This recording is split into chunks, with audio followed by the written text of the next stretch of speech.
جس قوم کے نوجوان روحانیت یعنی دین کو چھوڑ کر مردہ دلی اور فحاشی کی زندگی گزارنے پر اتر جائے وہ قوم بغیر جنگ کے ہار جاتی ہے۔ سوچ اچھی ہونی چاہیے کیونکہ نظر کا علاج تو موجود ہے، نظریے کا نہیں۔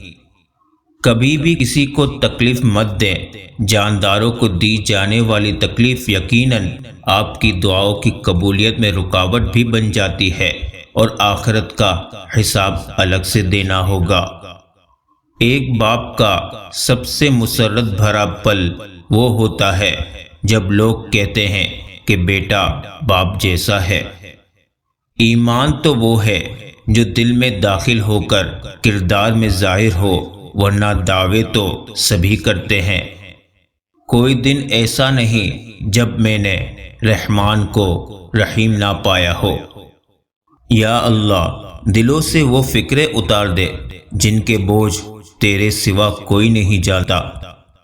عبادتیں صرف جائے نماز پر ہی نہیں ہوتی، بلکہ کچھ عبادتیں میٹھی زبان، دھیمے لہجے، ہمدردانہ اور عاجزانہ رویوں سے بھی ہوتی ہے۔ دنیا میں کامیاب ہونے کے لیے آپ کو اکیلے ہی سفر کرنا پڑتا ہے۔ لوگ آپ کے ساتھ تب ہوں گے جب آپ کامیاب ہو جائیں گے۔ تعلقات اکثر قصور سے نہیں، ذہن کے فتور سے خراب ہوتے ہیں۔ فجر کو پڑھنا لازم کر لو کیونکہ یہ اس دن کے لیے شیطان کے خلاف پہلی فتح ہے۔ اللہ کی دی ہوئی ڈھیل کو اپنی چالاکیاں مت سمجھو، جس دن اس نے رسی کھینچ لی منہ کے بل ہی گرو گے۔ جب انسان اپنے رب پر اس قدر بھروسہ کر لیتا ہے کہ اس کے علاوہ کوئی بھی اس کی ضرورت پوری کرنے والا نہیں تو بندے کو مایوس نہیں لوٹاتا۔ جب معاملہ اللہ کے سپرد کر دیا کرو تو معاملے اور اللہ کے درمیان سے نکل جایا کرو۔ اپنے رب سے اپنی خطاؤں کی معافی مانگتے رہا کرو کیونکہ زندگی موقع کم اور دھوکہ زیادہ دیتی ہے۔ نہ جانے کون سی شہرت پہ انسان کو ناز ہے، انسان تو اپنے آخری غسل کا بھی محتاج ہے۔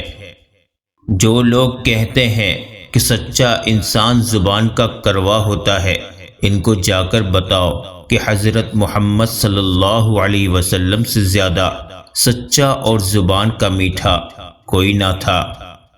کائنات کی سب سے مہنگی چیز احساس ہے جو دنیا کے ہر انسان کے پاس نہیں ہوتی۔ جتنے ندامت اور عاجزی کے آنسو بہیں گے اتنی ہی ہدایت کے چراغ جلتے جائیں گے اور راہ حق روشن ہوتی جائے گی۔ جس شخص نے زندگی میں سرکار دو عالم صلی اللہ علیہ وسلم سے عشق نہیں کیا، اس شخص نے خود کو زندہ ہی جہنم میں ڈال دیا۔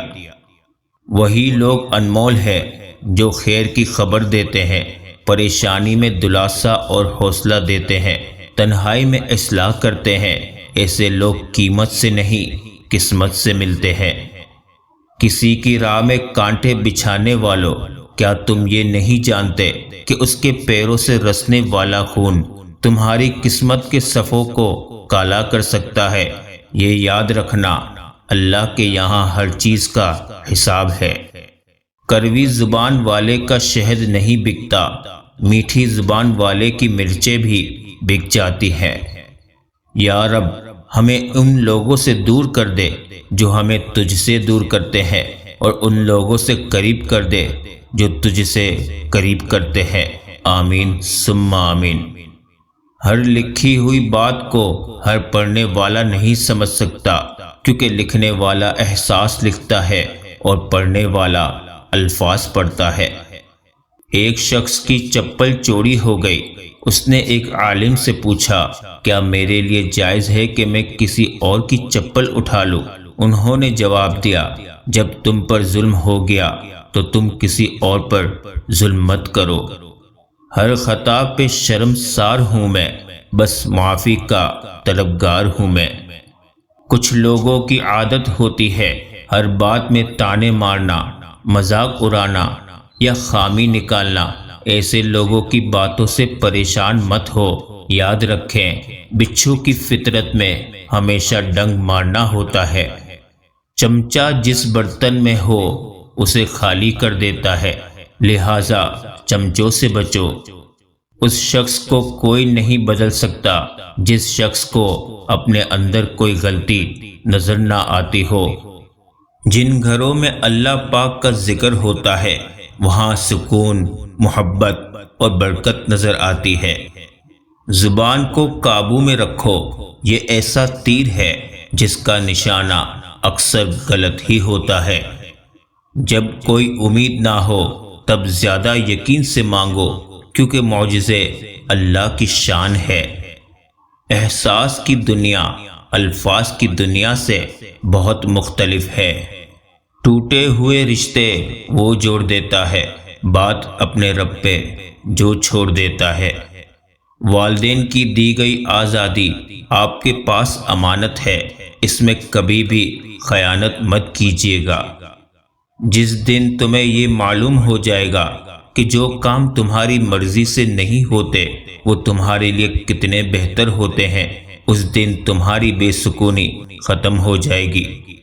جیسا سوچو گے ویسے بنو گے، تمہارے خیالات ہی تمہاری تقدیر ہیں۔ غموں کا انبار لگ بھی جائے تو یاد رکھیں کہ دکھوں کا علاج صرف سجدہ ہے۔ دنیا کو جیتنا چاہتے ہو تو آواز میں نرمی پیدا کرو۔ ابھی تو وہ مقام آنا ہے جہاں اللہ پاک نے تمہیں تمہاری مانگی ہوئی ہر چیز سے نواز دینا ہے۔ اگر کسی کی تکلیف دیکھ کر تمہیں تکلیف ہونے لگے تو سمجھ لینا تم اللہ کے بنائے ہوئے بہترین انسان ہو۔ اور اس دن سے ڈرو جس دن کوئی شخص کسی کے کچھ بھی کام نہ آئے گا۔ اے اللہ میرے گناہ بخش دے، میرے گھر میں وسعت عطا فرما، میرے رزق میں برکت عطا فرما، آمین۔ نور ایسے ہی نہیں مل جاتا، تنہائیوں میں بھی مومن بننا پڑتا ہے۔ منزلیں کبھی کسی کے گھر جا کر حاضری نہیں دیتی، راستوں پر چلنے سے ہی منزلیں ملا کرتی ہے۔ زندگی ایک ایسی کتاب ہے جس کے ہر صفحے پر ہماری مرضی کی کہانی نہیں لکھی ہوتی، لیکن ہر صفحہ ہمیں پڑھنا ہی پڑتا ہے۔ جو تقسیم کرو گے اسی میں اضافہ کر دیا جائے گا، پھر وہ چاہے کانٹے ہو، پھول ہو یا پھر آسانیاں ہو۔ دنیا اتنی بھی بری نہیں ہے، جہاں 10 لوگ تمہیں گرانے کے لیے کھڑے ہیں وہاں ایک ہاتھ ضرور ہوگا جو تمہاری حفاظت کرے گا۔ انسان کا لہجہ ہی بتا دیتا ہے اس کا تعلق کس نسل سے ہے، اس لیے اپنے لہجے کو درست رکھے۔